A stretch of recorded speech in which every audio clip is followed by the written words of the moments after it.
Coucou, j'espère que vous allez bien et bienvenue dans cette toute nouvelle vidéo. Alors oui, je suis habillé exactement de la même manière que mardi. Aujourd'hui on est dimanche et clairement j'avais la flemme de me changer pour deux vidéos. Aujourd'hui on se retrouve pour 30 faits sur moi. Quand la vidéo sortira pour moi dans une semaine, pour vous c'est dans 2 jours. Je vais avoir 30 ans et c'est vrai que dans les messages que je reçois, j'ai l'impression que vous ne me connaissez pas forcément. Je me suis dit que ça pouvait être sympa d'avoir aussi une vidéo un petit peu bonne humeur. Alors je me suis fait une petite liste pour pouvoir vous dire un petit peu les choses. Il y a peut-être des choses que vous savez déjà, il y a peut-être des choses que vous ne savez pas, mais pour ceux qui viennent d'arriver sur ma chaîne ou qui sont arrivés en cours d'année 2025, déjà la bienvenue. J'espère que la vidéo va vous plaire. N'hésitez pas à vous abonner, à cliquer sur la petite cloche de notification, à laisser un petit j'aime, un petit commentaire. Ça me fait toujours plaisir de vous lire et de vous répondre. Il y a 2 vidéos qui sortent par semaine, ça me soutient énormément. Déjà, je suis meusien. Je suis de la région Lorraine, donc je vais vous montrer une carte de France pour ceux qui ne savent pas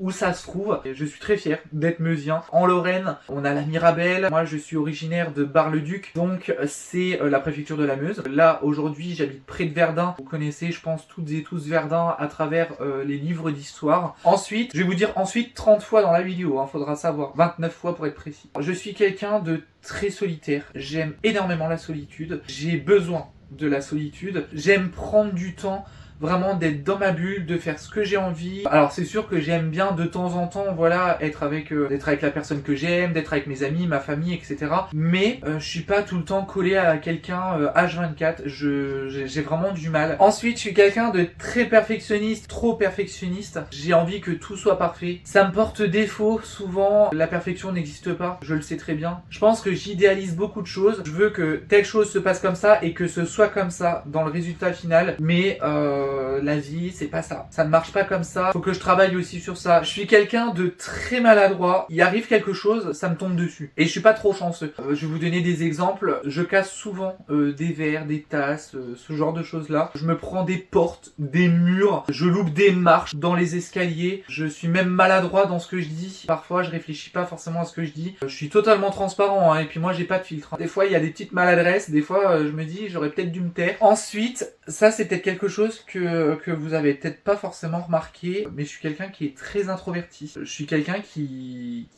est très casanier, qui va pas forcément dire ce que je ressens, qui va pas forcément aller au devant des gens. Et je suis très réservé comme personne. C'est pour ça que j'aime ma solitude, je pense, et parce que je suis dans ma zone de confort. Alors, ensuite, j'ai fait du saxophone pendant 1 an. J'étais en 4e, donc j'ai été à l'école de musique. C'était le mercredi pendant 1 heure. Au bout d'1 an, j'avais la possibilité d'aller au conservatoire, mais la vie a décidé que je devais pas aller au conservatoire. Quand j'étais plus jeune, quand il fallait faire de la flûte, parce que on a tous connu la flûte en cours de musique, ben j'excellais, j'avais tout le temps des 20. J'aime beaucoup la musique. Ensuite, j'aime beaucoup les animaux. Ça s'est vu quand je vous parle de Mafalda. Mafalda, c'était ma petite lapine. J'ai eu cette petite lapine là en 2020, en octobre 2020, et elle nous a quittés en janvier 2024. Hier, ça a fait 2 ans qu'elle nous a quittés et j'ai l'impression que c'était hier. La douleur c'est toujours la même. C'est un lapin, mais ça peut être un lapin, un chat, un chien, un cochon d'Inde, un hamster, une souris, un rat, peu importe. Un animal de compagnie, c'est un animal de compagnie. Il est dans notre maison, c'est bien pour quelque chose. Cette petite là, elle m'a apporté beaucoup. Elle a été très sociable. C'est bizarre parce qu'il y a très peu d'animaux qui font ça. Elle nous léchait le bout du doigt. Moi, elle me léchait le bout du nez. Elle me léchait le coin de l'œil ici. Vraiment, c'était une lapine qui a été incroyable. En 2023, pendant la période de Noël, donc entre Noël et Nouvel An, on a découvert qu'elle avait une grosseur au niveau de la joue. Et on a été l'emmener chez le véto. Le véto nous a dit, bon bah faut lui retirer des dents, faut lui retirer tout ce qu'il y a dans l'abcès. Et on lui a prodigué des soins pendant 1 mois. J'ai dû prendre la décision je pense que ça a été la décision la plus difficile de ma vie. Parce que le 30 janvier, elle part. Le 8 février, c'est mon anniversaire. Au début, je me suis dit, est-ce que je suis égoïste et que je la garde jusqu'à mon anniversaire? Je sais pas. Ou est-ce que je la laisse partir avant parce que c'était incurable? Les antibiotiques, ça ne faisait pas effet. Tous les soins qu'on lui prodiguait, c'était inefficace. C'était très compliqué, mais voilà, elle est partie tout contre moi. La vétérinaire m'a expliqué comment ça allait se passer, ce genre de choses-là. Et voilà, enfin bref, quand c'est incurable, quand la bactérie, c'était une bactérie qui était très résistante. On a essayé plein de produits, on a essayé énormément de choses qu'elle avait complètement arrêté compliqué de s'alimenter. À un moment donné, voilà, faut aussi poser des questions sur le bien-être de l'animal et on a pris la décision, j'ai pris la décision de l'avoir toujours avec moi. Donc elle est dans le salon, elle est sur la petite commode à l'entrée du salon où il y a ses cendres. Alors c'est un cadre photo où il y a ses cendres. On a pris la décision de l'avoir, de toujours l'avoir et c'est le dernier animal de compagnie que j'ai eu. Et aujourd'hui, je vous avoue que elle me manque énormément. C'est très compliqué quand on aime énormément un animal. Alors après, voilà, j'ai déjà perdu des chiens, j'ai déjà perdu des chats. Moi, j'ai grandi avec énormément d'animaux. On avait plus de 300 animaux. Je faisais naître quand mon père n'était pas là, quand il y avait personne à la maison et qu'il y avait une brebis qui donnait naissance. J'aidais la brebis. C'est incroyable. Et c'est vrai que Mafalda a clôturé aussi un chapitre le jour où elle est partie. Elle a clôturé un chapitre de ma vie. Chacun est libre de crématiser son animal, de prendre une décision qui fait mal. C'est comme si on me l'arrachait. J'ai voulu arrêter qu'elle souffre. Je me suis dit, Vic, ne sois pas égoïste, pense à elle en premier. Et elle est partie vraiment contre moi et avec beaucoup d'amour. Il y avait la vétérinaire, on a discuté. Elle m'a demandé comment je l'ai accueillie à la maison, ce qu'elle faisait, comment elle était, pour apaiser un peu le moment. Le seul truc que j'ai demandé, c'était d'avoir le stéthoscope pour écouter son cœur, parce que je n'avais jamais entendu son cœur de sa vie. J'ai entendu le moment où elle est partie et voilà. J'ai un peu cassé l'ambiance mais c'est vrai que Mafalda ça a été c'était incroyable. Et aujourd'hui j'aimerais avoir d'autres animaux mais le problème c'est que l'expérience que j'ai eue avec Mafalda du moment où ils partent, du moment où on doit les laisser et où eux doivent nous laisser, ça fait trop mal. Vraiment, ça fait trop mal. Et c'est vrai que aujourd'hui, perdre son animal, c'est vraiment pas facile. Même si à côté, il y a eu beaucoup d'amour qui a été échangé, il y a eu beaucoup de soins. Et voilà. Alors ensuite, je suis quelqu'un qui stresse énormément. Je suis quelqu'un qui a un stressé de la vie. Je stresse pour un oui, pour un non. Quand ça va pas comme j'ai imaginé la chose, je stresse très vite.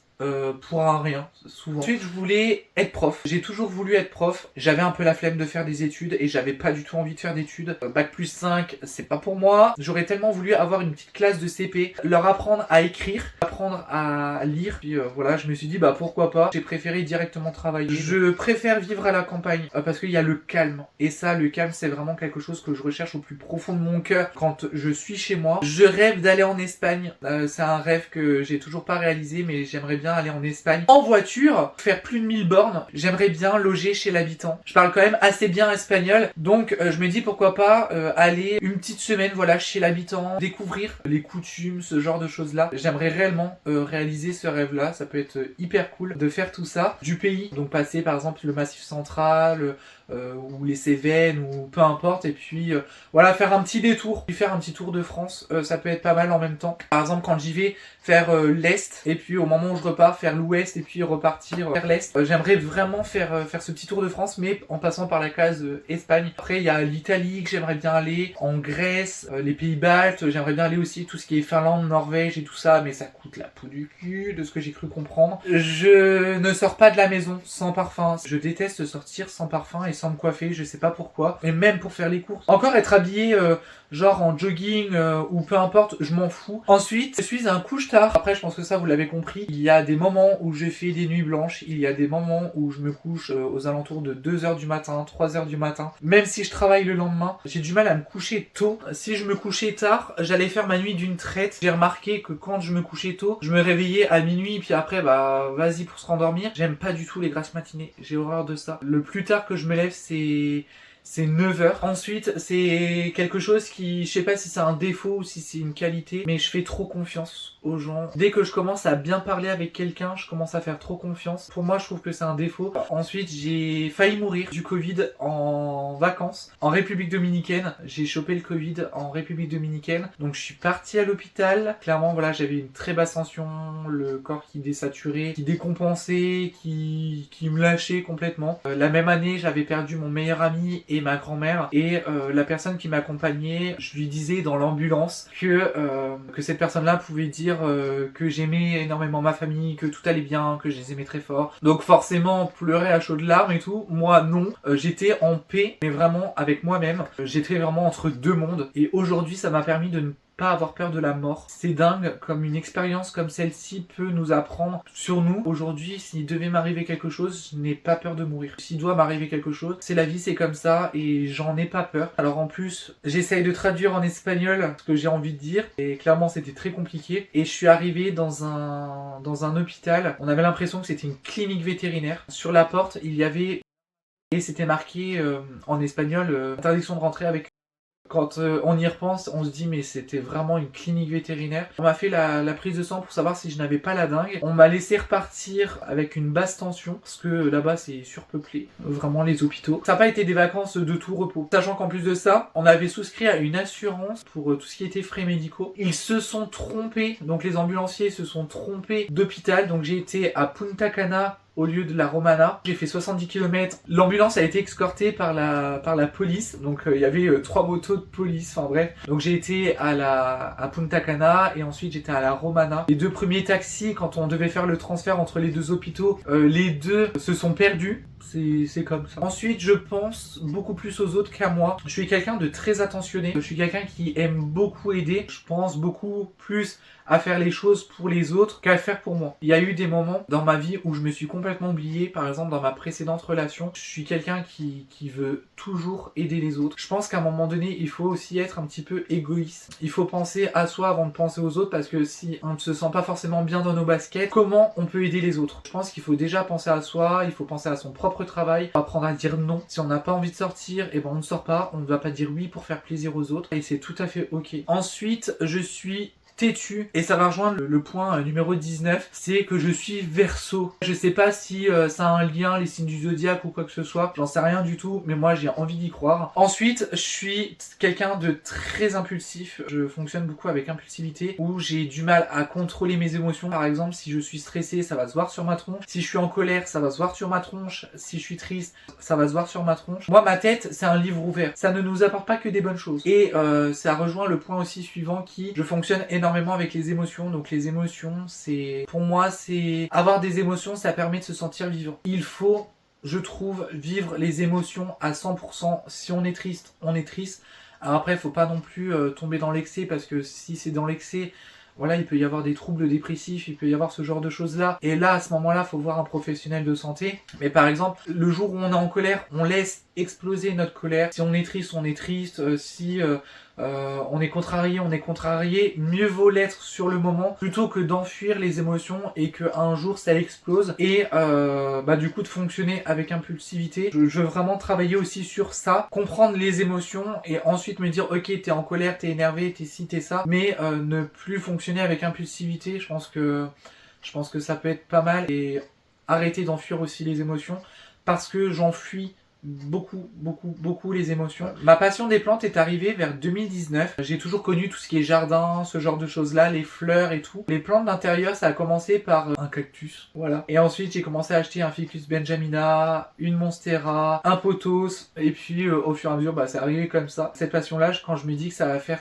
7 ans, que j'aime énormément les plantes, que j'ai envie d'apprendre énormément sur les plantes, que je fais des expériences sur des plantes plus ou moins bonnes. C'est hyper fascinant de comprendre les plantes, de savoir qu'est-ce qui marche et qu'est-ce qui ne marche pas, d'échanger avec vous. C'est quelque chose qui me met en joie, même si de temps en temps ça me saoule parce que y a trop de rempotage à faire, parce qu'il y a des nuisibles, parce que faut arroser tout le monde, parce que elles sont pas forcément comme je rêve qu'elles soient. Mais j'aime beaucoup mes plantes, j'aime toutes mes plantes. J'ai trop le souci de bien faire. Quand on me demande quelque chose, je me dis il faut que ce soit fait comme ça. Je veux que quelqu'un qui voit mon travail me dise oui Vic, c'est super bien. J'attends une reconnaissance à côté. Parfois ça me stresse, d'où le fait que je vous dis que je stresse facilement. Des fois ça me stresse parce que je me mets la pression tout seul en me disant faut que ce soit parfait. Il faudrait peut-être que je me calme sur ça. Quand j'étais petit, je dormais dans des fûts de macération tout bleus. Je vais vous mettre une photo sur le côté ou sur des ballots de paille. La preuve en est que c'est que je suis un gars de la campagne. Quand je faisais ma sieste les après-midi, en général je dis bon allez je vais aller jouer dehors. Ouais non, en fait je prenais, vous savez les galettes pour les chaises. Je sais pas si vous voyez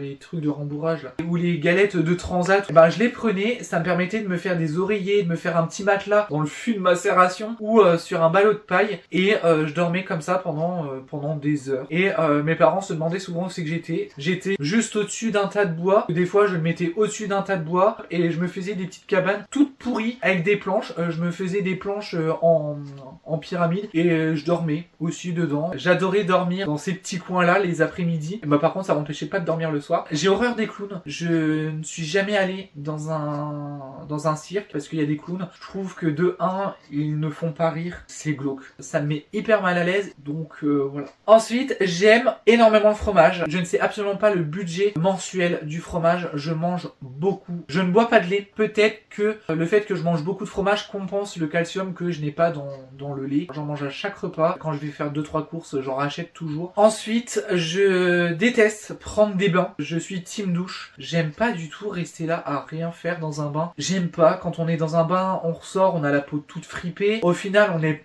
pas vraiment propre parce qu'on est dans de l'eau qui potentiellement est un peu sale. Je préfère prendre une douche. Je trouve que c'est beaucoup plus économique déjà en eau. Je trouve que ça me détend beaucoup plus en fin de journée. C'est mon sas de décompression le soir, la douche. Ensuite, donc ça rejoint aussi le point suivant, c'est je suis toujours en train de faire quelque chose. J'ai du mal en fait même à me poser, à regarder un film, une série. Alors j'y arrive de temps en temps, mais c'est très rare que je me pose à regarder un film, une série. Les 3/4 du temps c'est quand je suis au lit. Souvent je suis au lit, je regarde un film ou une série et ensuite j'éteins la télé, je me mets une méditation, je dors avec une méditation. Comme j'ai YouTube Premium, je peux verrouiller le téléphone, donc pas de lumière dans la chambre. Et ensuite, 30e fait sur moi, c'est que j'aime pas trop appeler les gens. Je préfère envoyer un message parce que envoyer un message, on peut le faire quand on veut. Appeler, c'est souvent devoir répondre, prendre du temps de répondre au téléphone quand c'est quelqu'un que j'ai pas eu depuis longtemps au téléphone, quand c'est quelqu'un qui me manque énormément ou que ce soit professionnel parce que des fois c'est obligatoire. Je décroche, je téléphone, mais